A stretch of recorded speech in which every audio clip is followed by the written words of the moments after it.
All right, black and white sports reporters. Well, we've been waiting for something like this to come along from Caitlin Clark to know where she stands after what was let's just keep it real, a disastrous season for Caitlin Clark fans, for Caitlin Clark. And, of course, the Indiana Fever tried to make a run, held together with duct tape and baling wire, MacGyver. So on November 13th, it finally happened. Caitlin Clark just flat out said it. The weight of that whole disastrous season, all those injury worries and performance anxieties, poof, gone. She confirmed what everyone was hoping for, but nobody quite dared to believe. Caitlin Clark is officially 100%, completely back. This wasn't some fuzzy update or a press release trying to spin things. Nope, it came straight from her, cementing her status and basically setting the stage for everything else. Seriously, the impact this has on the Indiana Fever and the entire WNBA, it's huge. Expectations are totally shifting now. Get ready, because things are about to change big time. Caitlin Clark, and of course the Indiana Fever tried to make a run, held together with duct tape and baling wire, MacGyver style. And they went into the playoffs and had a little bit of success there. But we have been waiting. What is the status of Caitlin Clark? The groin, which can be such a concerning injury as we found out, a nagging injury as we found out. Well, we've got two things. We got Caitlin Clark directly addressing her injury status. And get this, Clark declared, "I'm feeling back to 100%. She dropped that bombshell while out on the golf course at the Annika program. This wasn't just some offhand comment, It's actually a direct challenge to anyone, including the Indiana Fever or Coach Stephanie White, who might try to downplay her health situation. Beat reporters, pay attention. Clark put this on the record. This pure, unvarnished truth cuts through all the speculation, forcing us to reevaluate her struggles from last season. It sets a whole new benchmark for accountability. The implications for the upcoming WNBA season are just immense now, because their star player is no longer held back." We've got two things. We got Caitlin Clark directly addressing her injury status. And we've got Sophie Cunningham talking about her future and where she wants to try to play. Let's go here. Caitlin Clark hits the links.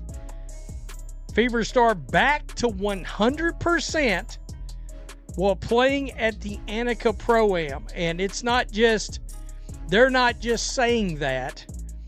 All right, this is what she said. In fact, let me just go back. Let me go back to... What's crazy is, she made the statement during a casual golf game, her favorite thing to do. She was enjoying the fall weather in Indianapolis before heading down to Florida for the winter. But listen, this downtime isn't just about relaxing. It's actually strategic recovery and prep, a clear sign she's fully committed to getting back to elite form. She doesn't always get to play as much golf as she wants, but her performance that day, like hitting a ridiculous long putt on the 10th hole, showed her body is completely restored. This public display of energy just makes it clear. Her readiness is totally beyond question. It's a huge green light for her going forward. 100%. We need to remember this day. All right, November 13th, Caitlin Clark directly says she is back to 100%. So, if the Indiana Fever or if Stephanie White tries to give us any other kind of update, then we've got this to come directly back to. That goes for you too, Indiana Fever beat reporters. All right? It's now on the record that she is saying she is back to 100%. Now here's a crucial detail we can't miss. Clark's comments were actually captured by NBCOlympics.com. That platform choice? It's definitely not accidental. It subtly highlights her ambitions that go way beyond just the WNBA. Specifically, she's got her eye on Team USA. Her confirmed health isn't just about helping the Fever, It's about getting her spot back among the nation's best players and proving she can still dominate. This combination of her personal recovery and her national team goals just adds a whole other layer of intrigue, really upping the stakes for her next professional chapter. The whole basketball world is now waiting to see what she does next. Would like to be a part of, but the free agent's latest comments about her potential return to the Fever next season were laced with doubts. Quote, she's a phenomenal player, a generational player, and I think everyone sees that, Cunningham said of Caitlin Clark, per Golf Week, Beth Ann Nichols. Cunningham, 29, highlighted Clark's ability to, quote, elevate the rest of the team, expressing her desire to run it back with the Fever next year. Quote, we missed. Meanwhile, at that very same Antigua Pro-Am, Sophie Cunningham was also there, caddying for Lexi Hall. She's another big name in the league, but her comments, they painted a really different picture from Clark's certainty. She actually introduced some doubt about her own future. Cunningham is a free agent, and she shared a lot about what she wants and the tough realities many WNBA players are facing right now. The huge contrast between Clark's clear-cut declaration and Cunningham's more cautious optimism really highlights the different paths and pressures players are dealing with this crucial offseason. It's definitely creating an intriguing dynamic for the league. CBA between the league and the Players Union was set to expire October 31, but both sides agreed on a 1-month extension. He goes on to talk about most players who are not on rookie contracts, including Cunningham, are free agents. Once the status of the WNBA season is more clear, Cunningham's stated desire to return to the Fever will be put to the test. And she has said that she would like to come back to the Fever, but she's going to listen. Said she wants to buy a house. She's looking for a multi-year deal. And get this, Cunningham actually gave some glowing praise for Clark, calling her a phenomenal, even a generational player. She made it super clear that Clark has this unique ability to elevate the entire team.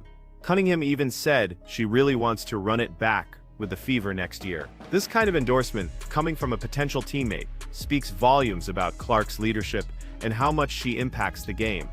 It just reinforces that a healthy Clark is a total game changer. Cunningham's deep admiration for Clark's talent really shows the magnetic pull Clark has on other players, even when they're figuring out their own careers. Salary minimum is $2 million a year. All right. So we know there's going to be multi-year contracts. Okay. Worth at least $10 million. All right. So in theory, she might decide to go play overseas after the W season. If you do the math, maybe she's interested in a 3-year, $10 million deal or something over there. Well, she wouldn't have to worry about money from that point on. But here's the thing. While she really hopes to rejoin the Fever, that hope is mixed with a lot of doubt because of some big external factors. The most significant threat hanging over Cunningham's desire to play a full season with Clark is the very real possibility of a WNBA lockout. This contractual uncertainty is casting a huge shadow over free agency, making players think about every single possibility. The league's collective bargaining agreement was supposed to run out on October 31st, but it only got a 1-month extension, which leaves everyone in a super precarious holding pattern. This lockout concern is a major hurdle for so many athletes right now. Make sure the bell is on. All right, you may come across this video, you may click on it thinking it's in your subscription feed. You look down and realize YouTube has unsubscribed you from this channel.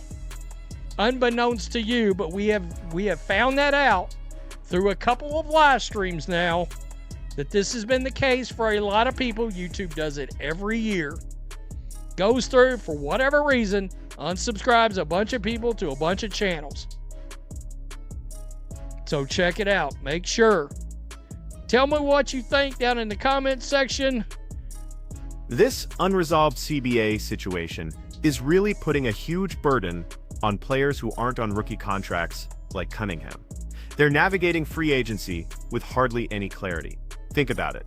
Their ability to secure multi-year deals, plan for their families, even buy homes, it's all directly impacted by these ongoing negotiations between the league and the players' union. That looming expiration date just intensifies the pressure, with so many careers hanging in the balance, pushing players like Cunningham to weigh every single option carefully. Their future is just so uncertain. Cunningham actually talked about her specific personal and financial goals, especially wanting to buy a house and get a multi-year deal. These aspirations show the practical stuff driving her career decisions, not just her love for the game. A multi-year contract offers real stability, which is crucial for long-term planning, especially for athletes whose careers have a limited window. That pursuit of security is a powerful motivator, seriously influencing where she might ultimately decide to play. Even with her affection for the Fever and Clark, personal security is just paramount in such a demanding profession. The conversation quickly shifted to the really lucrative possibilities outside traditional WNBA contracts, specifically mentioning Project B. We heard about recent signings by Elisa Thomas and Nika Mule with Project B, with minimum salaries of $2 million a year, potentially leading to multi-year deals worth at least. This new financial landscape is a super enticing alternative, totally changing how players like Cunningham see their market value and future earnings potential. The emergence of these opportunities fundamentally shifts player leverage in negotiation. Given all this, there's speculation Cunningham might even consider playing overseas after the WNBA season wraps up. If the numbers line up, a hypothetical 3-year, $10 million deal could solve all her financial worries, letting her buy a house and secure her future definitively. While she already has plenty of sponsorships giving her some financial comfort, a contract like that would offer unparalleled long-term stability. You just can't underestimate the appeal of financial independence and a life-changing deal in an athlete's career trajectory. Plus, at 29, Cunningham is super aware of the physical toll basketball takes on the body, especially on the knees for tall female athletes. It's tough. That understanding of bodily limitations at this critical age probably fuels her desire for a secure multi-year contract, giving her both financial peace of mind and a cushioned exit strategy for when her playing days eventually end. Longevity and health are always on their mind. Now, back to Caitlin Clark. Her rock-solid confirmation of being back to 100% fundamentally changes the whole narrative around the Indiana Fever's future. They can no longer blame her previous struggles on a lingering groin injury. This puts immense pressure on the team's coaching staff and management to deliver results next season, because their star player's health is simply not an excuse anymore. The fans, the media, the entire league will now expect a fully unhindered Clark to lead the Fever to significant improvement, raising the stakes dramatically for everyone involved. The significance of Clark's direct statement really can't be overstated. She effectively bypassed any official team announcements. This move empowers Clark by letting her control her own narrative and set clear expectations. It also prevents any potential spin or delay from the Fever organization, ensuring total transparency with the public. Her willingness to speak so candidly establishes a powerful precedent for player agency, showing that athletes can and will directly address their status,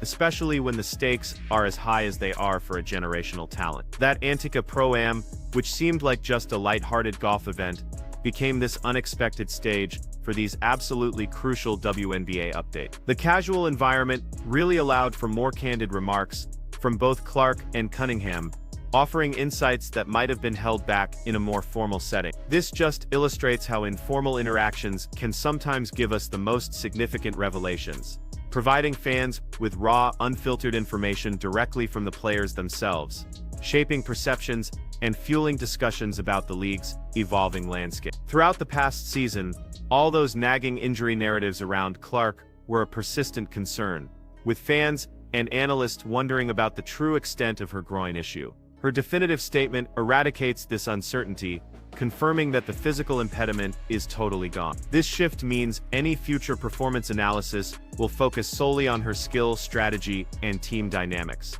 rather than her health. It creates a clearer, more accountable evaluation of her impact on the court. Those lingering doubts have officially been put to rest. With Clark officially back to full health, the Indiana Fever front office is facing intensified scrutiny.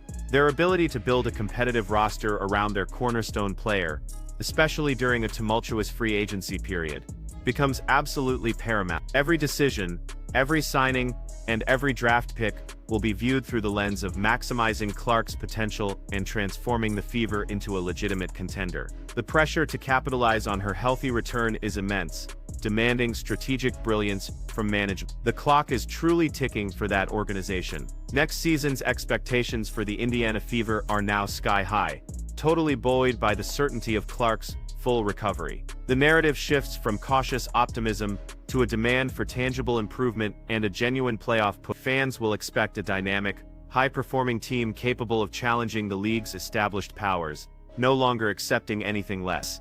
This amplified pressure will define the Fever's upcoming season, making every game and every performance a critical test of their renewed potential, with their star player ready to dominate. Finally, Sophie Cunningham's situation really epitomizes the broader shifts happening in the WNBA, where player empowerment and lucrative opportunities are increasingly influencing career choices. The specter of a lockout, combined with the emergence of multi-million-dollar deals from entities like Project B, gives players unprecedented leverage. This forces teams to compete not just on the court, but financially as well. Players are no longer simply accepting their lot. They are actively shaping their futures, demanding fair compensation and long-term security in a rapidly evolving league landscape. The future of the WNBA hangs in this thrilling balance, poised between incredible star power and player uncertainty. Caitlin Clark's confirmed health electrifies the league, promising a spectacle of talent, but the unresolved CBA and individual player ambitions, like Sophie Cunningham's quest for security, really underscore the volatile nature of professional sport. This delicate interplay between individual aspirations and league-wide stability will define the upcoming season, setting the stage for either unprecedented growth or significant upheaval. It's a high-stakes game where every single decision matters.